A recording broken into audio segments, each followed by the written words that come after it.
Hola, ¿qué tal? Soy Daniel Flores, trabajo en el Instituto de Astronomía. Tengo a mi cargo la publicación del anuario del Observatorio Astronómico Nacional. Tengo también a mi cargo el cálculo de efemérides astronómicas. Trabajo en estudio de meteoritos, en astronomía mesoamericana y astronomía sudamericana también, particularmente peruana y ecuatoriana. Estamos aquí porque el próximo día 27 de septiembre ocurrirá el último eclipse de luna de este año. Y es un eclipse total de luna y que se observará aproximadamente desde las 6 de la tarde hasta las 23 horas 24 minutos aproximadamente. Desde luego hay que saber que existen varias fases. Está el eclipse penumbral, o sea, cuando la luna penetra la penumbra de la Tierra, y que eso se va a dar aproximadamente entre las 18:10 y las 19:06 de la tarde. Empezará el eclipse total de luna, y eso será entre las 19 horas 6 minutos hasta las 22 horas 27 minutos aproximadamente. Entonces, esa es la fase total, cuando vamos a ver la luna de color rosado. A veces se ve rojiza o bien se ve de color gris, dependiendo de las condiciones atmosféricas. Entonces, esencialmente, en los últimos años, 2 años de eclipses de luna, se ha podido percibir la luna roja, muy, muy bella, exactamente. Entonces, parece una esfera transparente. La luna atraviesa la sombra proyectada por la Tierra. Debemos tener presente que cualquier objeto en el sistema solar, en cualquier objeto del sistema solar, su sombra proyectada está compuesta de 2 partes. Una que es la penumbra y la otra que es propiamente la sombra, que se llama umbra. Entonces, y esto es porque los rayos de luz que salen de la superficie solar pueden pasar tangenciales al disco lunar o a la esfera de la luna, o bien un haz de luz que sale diametralmente opuesto y se cruzan en el camino. Bueno, entonces estos dos aspectos nos lleva a que se forme un cono umbral cuya base está en el disco de la luna, y la sombra está proyectada más o menos a la misma distancia entre la Tierra y la luna. Eso es interesante. Y el otro cono, la segunda parte que mencionaba, precisamente se conforma de ese haz luminoso de un extremo del disco solar, cruza y se va al extremo opuesto del disco lunar, y se forma un cono, pero un cono abierto totalmente. Y ese es el penumbral. Bueno, entonces, cuando la luna penetra la sombra más extendida, decimos que es el eclipse penumbral, empieza el eclipse penumbral, y después ya entra a lo que es la sombra de la luna, y es cuando ya podemos ver nosotros que la luna está siendo mordida. O sea, pierde su aspecto circular y se ve un aspecto, digamos, pues un pedazo en forma circular también más oscuro, que rompe la simetría lunar. Eclipses ocurren cada año, tanto de Sol como de Luna. Lo que ocurre es que en ocasiones la Luna solo penetra la penumbra de la Tierra, pero cuando la Luna penetra esa parte de la sombra de la Tierra, es imperceptible a los ojos. O sea, no lo podemos percibir. Entonces, precisamente por eso menciono esta cuestión de que el eclipse umbral empieza a las 19 horas, 6 minutos, porque la fase anterior entre las 6 y las 19 horas, entre las 18 y las 19 horas, no se aprecia a simple vista. Y entonces no es que pase mucho tiempo, no, sino que en los últimos años hemos tenido eclipses penumbrales y entonces no nos hemos dado cuenta a simple vista. Bueno, entonces esencialmente es eso. Esto tiene que ver con lo que es el movimiento de la órbita en torno a la Tierra, y también el movimiento de la Tierra o del sistema Tierra-Luna en torno al Sol.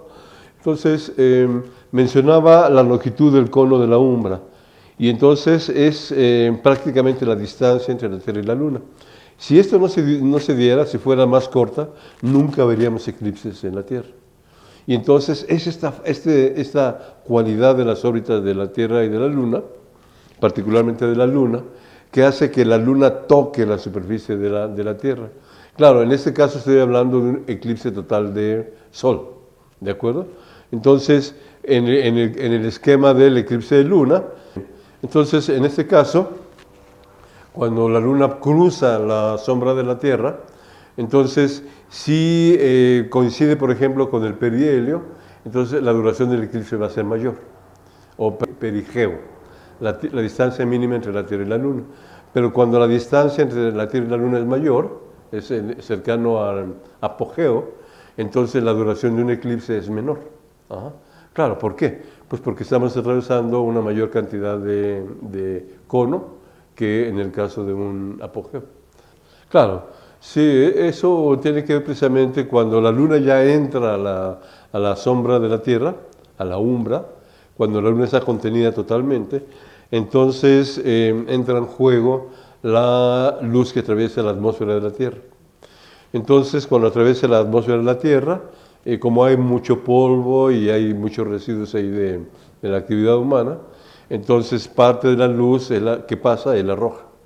Entonces, esencialmente por eso. Pero si tenemos, por ejemplo, climas fríos, digamos una relación entre una atmósfera limpia, por ejemplo, entonces el tono rojo disminuye, va al gris, ¿sí? Entonces esas situaciones se dan. Pero, digamos, básicamente es de tono rojizo, y eso le da una belleza muy particular. Entonces simplemente son, digamos, nombres que le asignan, pero no realmente los que están, digamos, los astrónomos, no le llamamos roja o azul o no, para nada. Entonces simplemente son sucesos de la luna que están ocurriendo, y particularmente son fases de un eclipse de luna, esto nada más. Entonces obviamente las condiciones atmosféricas de la Tierra dan situaciones diferentes, pero no tiene que ver nada con alguna tradición de magia, no, absolutamente.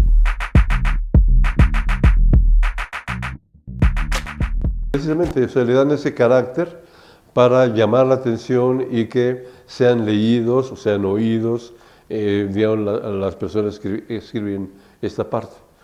Pero realmente no, o sea, simplemente son aspectos para darle sensación, y con eso se supone que crean la atención y después la intención de ver el eclipse a través de las condiciones que ponen a ciertos grupos de personas, pero no, realmente es más simple que eso. O sea, es la naturaleza. La naturaleza es así, punto. No tiene que ver nada.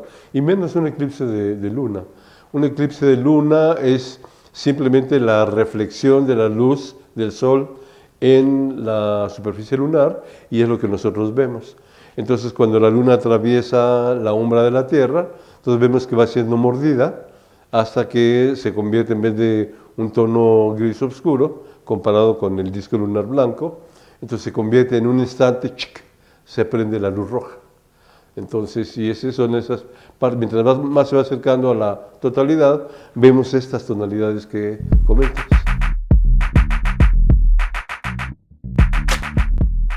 Por ahí hay una frase de un escritor importante que olvido el nombre, pero dice, al sol y a la muerte no se le ve de frente, ¿no? No se ve de reojo, nada más.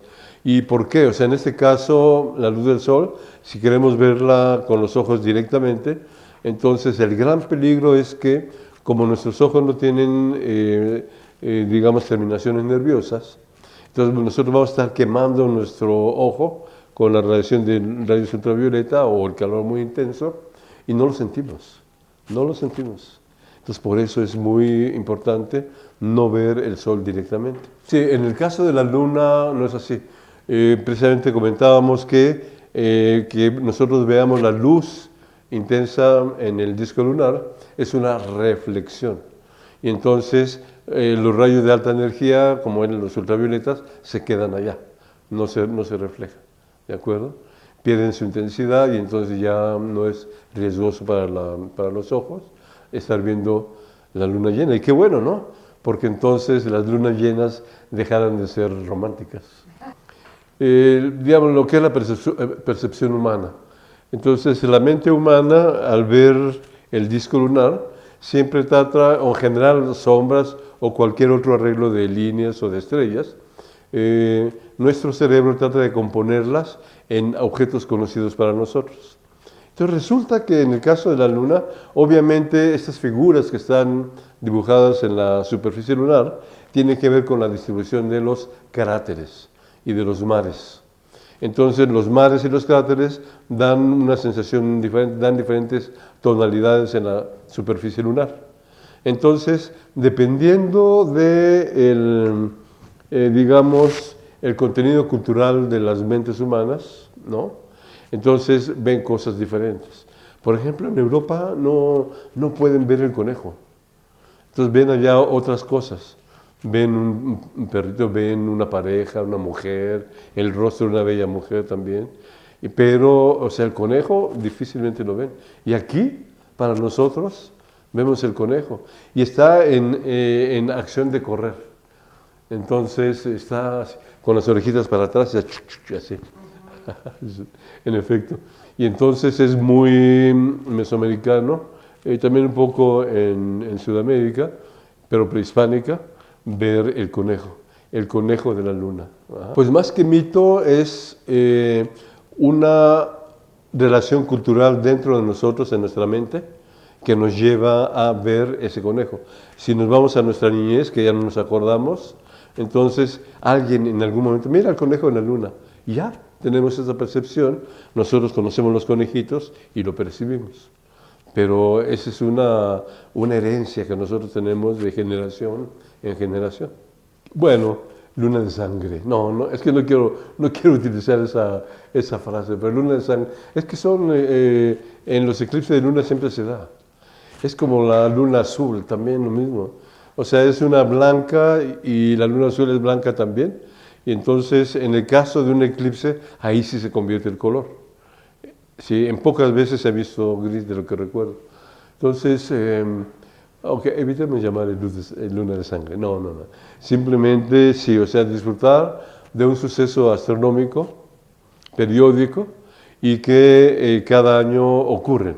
Entonces, en ese sentido, pensando que es el último eclipse de luna en el año, pues hay que disfrutar. ¿Y por qué no? O sea, cualquier fenómeno astronómico o cualquier fenómeno de la naturaleza es susceptible de ser disfrutado, sí, por el pensamiento humano. Entonces, todo tiene su...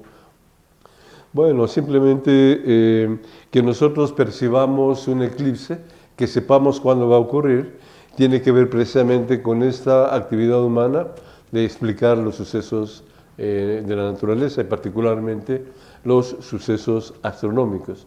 Entonces, el hecho de estar viendo y estudiando, registrando los ciclos astronómicos del Sol, la Luna, de Venus, de las estrellas, ha llevado a determinar cuándo se repite un fenómeno. Y el caso de los eclipses es eso, ¿no? Entonces sabemos cuándo van a ocurrir y nos preparamos para verlo. Entonces, hagámoslo. Nada, no pasa nada, absolutamente. Bueno, hasta luego, es un placer y pues a disfrutar este eclipse y todos los fenómenos de la naturaleza. Claro, o sea, hay sucesos realmente violentos, como los ciclones, como los terremotos, como en el caso de Chile, y entonces no podemos hablar de un disfrute, ¿no? Pero sí reconocer que estamos sujetos a estos eventos súbitos de la naturaleza. Saludos realmente muy sentidos, un abrazo. Soy Daniel Flores, Instituto de Astronomía UNAM.